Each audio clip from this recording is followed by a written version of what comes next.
Keyboard থেকে Windows plus এ যখন press করবেন তখন নোটিফিকেশন বারটা ওপেন হবে। আপনি স্ক্রিনে দেওয়া আছে, স্ক্রিনটা ভালো করে ফলো করবেন। আর আপনি যদি চ্যানেল নতুন হয়ে থাকেন অবশ্যই চ্যানেলটা সাবস্ক্রাইব করে দেবেন, ভিডিওটা শেয়ার করবেন এবং লাইক কমেন্ট করতে বলবেন না, এবং শেয়ার করে টাইমলাইন রেখে দেবেন। কিবোর্ড থেকে যখন উইন্ডোজ প্লাস এম প্রেস করবেন তখন আপনার ওপেন থাকা ফাইলগুলো মিনিমাইজ হয়ে যাবে। কিবোর্ড থেকে উইন্ডোজ প্লাস টি যখন প্রেস করবেন তখন আপনার মিনিমাইজ হওয়া ফাইলগুলো আবার পুনরায় ওপেন হবে। তো ভিডিওটা শেয়ার করবেন, সুন্দর একটা কমেন্ট করবেন। উইন্ডোজ প্লাস এল সমান হচ্ছে লক স্ক্রিন।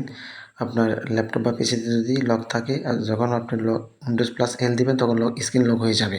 ঠিক আছে, আপনার স্ক্রিনটা ভালো করে ফলো করেন, তারপরে কাজটা করে থাকেন।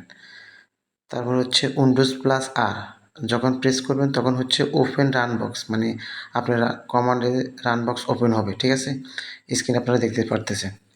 আপনারা যদি চ্যানেল নতুন হয়ে থাকেন অবশ্যই চ্যানেলটা সাবস্ক্রাইব করে দেবেন আর ভিডিওটা শেয়ার করবেন, লাইক কমেন্ট করতে বলবেন না।